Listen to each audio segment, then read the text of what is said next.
do that. I do want that. No, you don't. All right, we are live. Let me just double check the audio. Hello, friends. All right, I think we're good. All right, so today we have a deal on 13350 West La Prieta Ave, Goodyear, Arizona, 85395, 6.2% interest rate. Solar payment of $194. Mortgage payment with PITI is $38.75. That's really high. HOA is $30 monthly, and assuming this is the deal structure. So $571,602.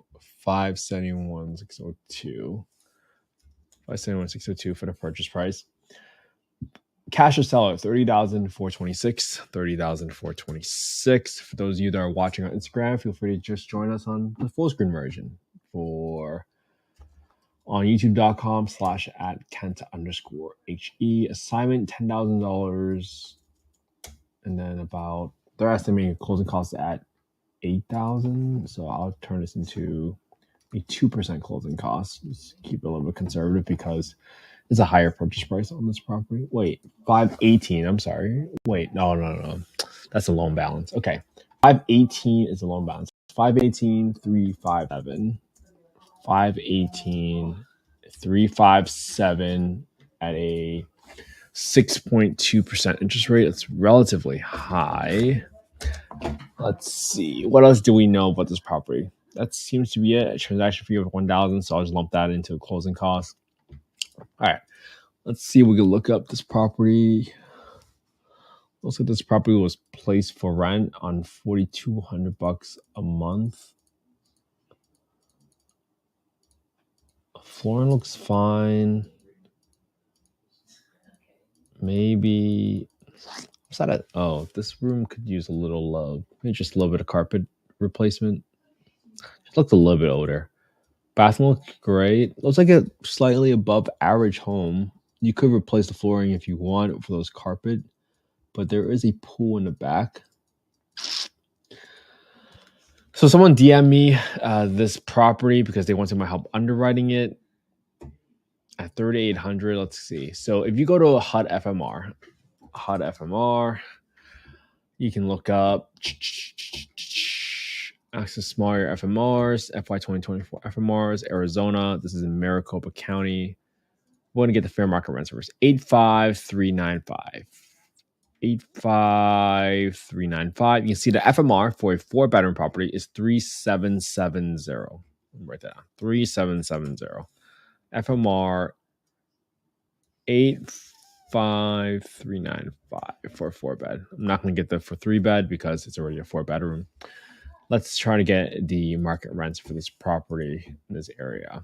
Now, if you go to affordablehousing.com, you can go to the market rent estimator, plug in the address, plug in the bedroom count, and does this look right? All right. It says that for 25 units within a 0.6 mile radius, 0.6, the average rent is $2,279. That is a big difference between what the FMR is. And now, here's the thing. With such a large gap, if you think this is a deal at $3,770, might be worth giving a call to the housing authority and ask them like how to determine market rents, because usually most housing authorities have a test called the rent reasonableness test. And the rent reasonableness test states that you cannot charge more money to a voucher holder simply because they're a voucher holder. You cannot charge more than what the market rent is. If they're saying the market rent is about roughly $2,300, maybe you can ask like, hey, what is an HOA? What if there is a pool? What if it includes trash utilities? You can take all of that into account, especially some HOAs also include trash, right? You might be able to get a slightly higher rents, but this one might be a bit of a stretch. So Paul's the one that DM'd me this one. So let's see, $3,875. So if I go to property tax and go to $3,875 minus the subto principal minus the interest, leaves me with $700 for property taxes. I'm at extra $35 for I had an extra $35 for insurance, because usually insurance expenses for a primary residence is going to be lower than an investment property. So typically it's going to be a little bit higher. So I'm adding $30 monthly for this property. Let's see what I saw on Zillow. That's weird. On Zillow, it says $360 annually. Okay. This is ever 3.5. Such a big discrepancy. West Thomas Road. Can I see anything for rent? Let's see. 4-bed. Not condos.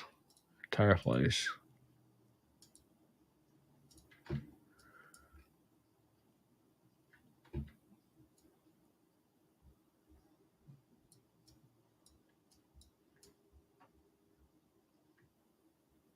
$4,500, $2,000. You got a bunch of $2,000 rents around here, so it's not that far fetched that this area is asking for $4,500, maybe closer up here. Right? Where is this property? West Thomas. This is above the 10. Above the 10 right here. And then it is west of North Desart. Yeah, you see these properties right here, 2,400, 2,900, 3,000. Guess some 4,500, but for the most part, most of your properties nearby are 1,900, 2,400, 2,000. So it seems right. It seems like the average rent is according to. I just had to do a quick check on myself to figure out, like, hey, why is there such a big variance? Like, is there a mistake on this website for some reason? But it doesn't look like it. 25 units for $2,300. That's kind of what you're seeing on Zillow right there on the rents. And this one is 2,400. And you can see, usually this is a good rule of thumb for you to figure out whether or not this property is competitive. Ideally, you want there to be one contact per day listed. So that's how you can quickly figure out whether or not this property is overpriced or priced. If you've been listed for 28 days and you've had more than 28 contacts, then chances are you underpriced it. But if you have listed for 28 days and you have 13 contracts, right, under that 1-to-1 ratio, that's how you can typically gauge whether or not this is overpriced. Let me look at this 1,900 one. Let's see. Yeah, see how this one is? So this is a good example. This property was listed at $1,850, well under what we saw on the other property, right? We just saw a $2,400 rent. This property, it's only been listed for 13 days, but it's had 39 contacts. That's how you can quickly figure out, like, hey, this property is likely underpriced for the market because they've had more contacts than the number of days that they have been listed for. So that's a quick way for you to figure out whether or not something is overpriced or underpriced. But this gives me a pretty good gauge of, like, hey, $2,400 is probably overpriced already. So for me to go to the housing authority and say, hey, can you give me the full FMR, which is $3,770? I think there's a very slim chance of that happening, especially if this third $2,400 is not even getting that much traction. So accordingly enough, I can do it for the sake of exercise, just to kind of plug in the numbers here. But this is definitely not a deal, because when you compare the PITI to what the gross rents are, you're already in a negative cash flow situation. So for the person that DM me the deal to take a quick look at, that's what I would look at, simply from a long-term rental. Now, does that mean you can't do a midterm rental? Of course not. However, some folks want to have multiple exit strategies. And sometimes they want to either be break even or positive cash flow on a long-term rental, just in case a midterm rental or a short-term rental does not work out. This might be a better rental or short-term rental because it has a pool, but I don't know this area very well and I'm not underwriting. But if you guys do ever want to watch a video on how to underwrite short-term rentals, just go to my YouTube channel. It's the same. It is the same property or same process that got featured on the Business Insider article that we did. So nothing there. How many square feet was this property? This property was 2,384. 2384. We'll probably have to do about 2 rooms of carpet, so 200 square feet. So that leaves me with a roughly around, leave the toilet in there. No water heater because there's someone's living there. Some termite issues. So around 14 grand in rehab. And this becomes a whopping negative $2,000 cash. Oh, wait, hold on. I didn't update the rents. I'm sorry. 2,300. That's what I'm using for rents. You're still losing $2,000 a month. Definitely not a deal here. But hopefully this allows you to pick up some nuggets from this underwriting. And something that I'll call it here is, again, if you want to gauge, whenever you see such large gaps like this, where you see the FMR for a 4-bedroom is $3,770, but you see that the affordablehousing.com website has such a wide spread, what I did today was simply look at the area, check out the properties near this area, because this property was right around here, right on this side. Let me see if I can put this into Instagram side so you guys can see a little better. This property was right around here. I went to look at a property for $2,400, and I saw that this property has been listed for 28 days and only had 13 contacts, which tells me that this is overpriced because the demand is not as high.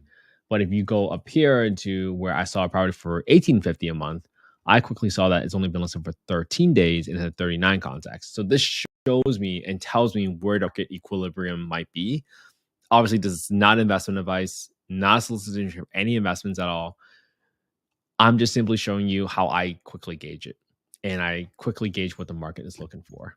So a lot of people think this 1850 is probably an amazing deal.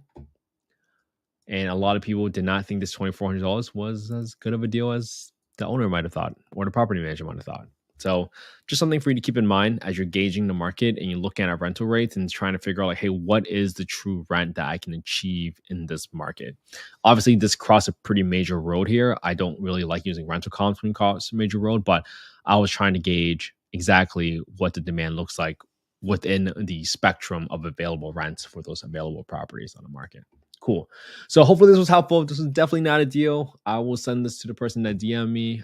Hopefully you all found today's live stream to be useful. What's up, Andy? Good to hear from you, man. And that's it. Hopefully you guys will continue underwriting deals with me every single day. Just remember, analyzing one deal every single day. You can spare 12 minutes. You can spare 18 minutes. That's all it takes for you to become better at analyzing deals than 95% of America. So do this with me. Stay consistent with me. Analyze a deal every single day. It's part of the work, part of the process of buying hundreds, if not thousands of rentals is looking at 10x that number of deals. And this is all part of it. Just because it's a creative finance deal, just because it's a subject to deal, just because it's a creative finance deal does not necessarily mean it's a deal. Get clear on your criteria. Get clear on your investment criteria. If you say, hey, my investment criteria is at least 10% cash on cash return, or you say, hey, my investment criteria is at least 15% cash on cash return, or maybe it's 8%, as long as you are in an amazing school district where the minimum school rating is a 6 out of 10 or a 7 out of 10. Or maybe you're in an area where you are very familiar with and see how fast it's appreciating. Maybe at that point, you might be okay with 1% cash on cash return, as long as it's breaking even. Can you do ROI / cash on cash next slide? Hey, Walter, what do you mean by that question?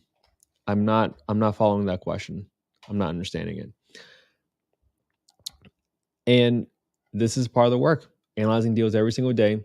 Stay consistent with me.